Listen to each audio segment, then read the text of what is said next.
जिस प्रकार से आप देखेंगे पाटलिपुत्रा विश्वविद्यालय के अंदर यूजी से लेकर पीएचडी के नामांकन के अंदर जिस प्रकार की गड़बड़ियां सामने आई है और उसी को लेकर आज अखिल भारतीय विद्यार्थी परिषद ने सड़क पे उतरी है। ये देखिए 70.50 कट ऑफ है, लेकिन हमारा कैंडिडेट है अनिकेत कुमार, उसका परसेंटेज है 70.88।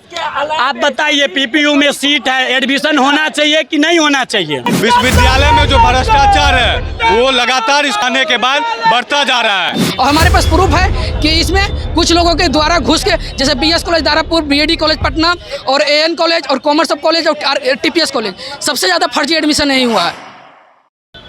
नमस्कार, मैं हूं माही कुमारी और आप देख रहे हैं न्यूज़ फ्रेम। आज एबीवीपी यानी अखिल भारतीय विद्यार्थी परिषद द्वारा यहां पाटलिपुत्र विश्वविद्यालय में आंदोलन किया गया है। आइए जानते हैं क्या है मामला, किन गड़बड़ियों की ये बात कर रहे हैं और आज आंदोलन कर रहे हैं। छात्रों को 500 के लगभग छात्र यहाँ पर मौजूद है और यहाँ पर लोग आंदोलन कर रहे हैं।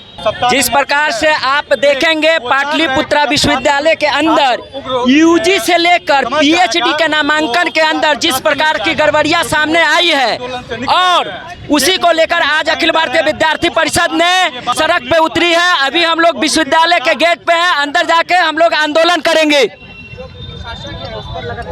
क्या क्या गड़बड़ी है? कुलपति के द्वारा जब से उनकी यहाँ पे नियुक्ति हुई है तब से जितने भी अधिकारी, पदाधिकारी, कर्मचारी के यहाँ से पोस्टिंग हुई है, विश्वविद्यालय में आए हैं, सब एक जाति विशेष से हैं, जो कि उनके जाति विशेष से आते हैं। सभी लोग जिस जाति के कुलपति हैं वो अपने जाति के यहाँ पे लॉबी बना रहे हैं और अभी पिछले दिन उन्होंने देखने का काम करेंगे कि एक कर्मचारी को यहाँ से हटाया जाता है, उसके जगह पे विश्वविद्यालय प्रशासन और कुलपति ने अपने रिश्तेदार, अपनी पत्नी के भतीजी के हस्बैंड जीवेश कुमार को इस विश्वविद्यालय में बैठाने का काम किया है। तो ऐसे किसी भी परिस्थिति में बर्दाश्त विद्यार्थी परिषद नहीं करने जा रही है और इस कुलपति को जल्द से जल्द यहाँ से हम लोग उखाड़ फेंकने का काम करेंगे।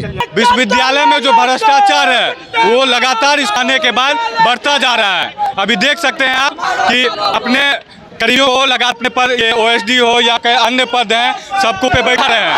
इससे जो है आप पास एक पैसा वसूलने के लिए एक टीम बनाया जा रहा है, उसके खिलाफ हम लोग आए हुए हैं। एमएससी जूलॉजी में एडमिशन होने के समय एक लड़की का 62% में एडमिशन हो गया, जबकि मेरा 68% है, सेम कास्ट है, सेम रिजर्वेशन है और उसी कॉलेज में मेरा नहीं हुआ, जबकि मेरिट जो है अनरिजर्व से बना है, उसका 62% पे हो गया है। एएन कॉलेज में 58% पे एमएससी जूलॉजी ऑनर्स हो गया, 51% पे हो गया, लेकिन 68 से 70% वाला बच्चा बैठा हुआ है। जब यूनिवर्सिटी प्रशासन को हम इसको दिखाएं तो बोला गया कि हटा दिया जाएगा, लेकिन अगर हटाया जाएगा तो 60% बच्चा हट जाएगा। इसमें सबसे ज़्यादा अकाउंटेंसी में और एक जूलॉजी में सबसे ज़्यादा नामांकन फर्जी तरीका से हुआ। इसमें मेन जो है 35% अनरिजर्व से क्या है, मेरिट है मैडम, अनरिजर्व मेरिट, कोई इसमें आरक्षण नहीं है, क्लियर कट मेंशन है अनरिजर्व में। यहाँ तक कि हमसे भी पैसा मांगा गया जब हम एडमिशन के लिए दिए, ये भी मेरे पास प्रूफ है। इस चीज़ को हम डीएसडब्ल्यू का आवेदन दिए हैं, लेकिन डीएसडब्ल्यू पर से कोई कार्रवाई नहीं किया गया। सिर्फ आश्वासन दिया गया कि हम इस चीज़ को कार्रवाई करेंगे, लेकिन अभी तक कोई कार्रवाई नहीं किया गया है।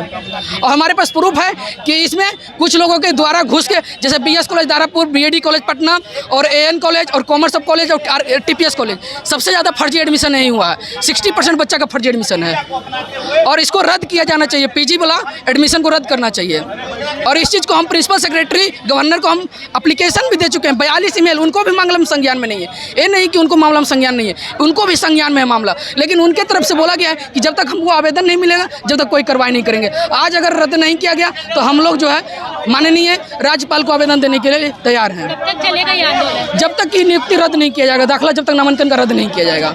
ये देखिए 70.50 कट ऑफ है, लेकिन हमारा कैंडिडेट है अनिकेत कुमार, उसका परसेंटेज है 70.88। आप बताइए पीपीयू में सीट है, एडमिशन होना चाहिए कि नहीं होना चाहिए? कॉमर्स कॉलेज का बोटनी का कट ऑफ है 70.63। हमारे वहाँ सीट 3 अवेलेबल है, हमारे कैंडिडेट का मार्क्स है 70.88। उसका एडमिशन होना चाहिए कि नहीं होना चाहिए? कब से चल रहा है ये चीज़ लगातार हर एक मेरिट में चल रहा है। पिछले बार भी जब हम लोगों ने उजागर किया तो छठा मेरिट को वापस करके 6.1 मेरिट घोषित किया गया। उस मेरिट में भी घपला किया जा गया था। आज 7वां मेरिट आया है, 7वां मेरिट में भी वही हुआ है। अंत में छात्र आक्रोश होकर सड़क पे बैठने पे मजबूर हुए हैं। कोई शौक नहीं है हम लोगों कि महाविद्यालय में क्लास छोड़कर यहाँ विश्वविद्यालय में बैठेंगे। तो आपने सुना क्या कुछ कहना है इन छात्रों का। ये लोग असंतोष है नामांकन को लेकर।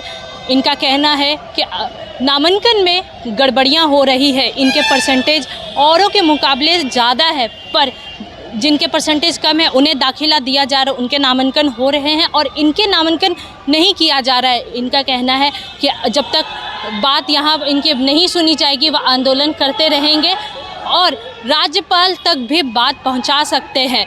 अब देखना दिलचस्प होगा कि इनकी बात कहां तक सुनी जाती है। मैं माही कुमारी, न्यूज़ फ्रेम, पटना से।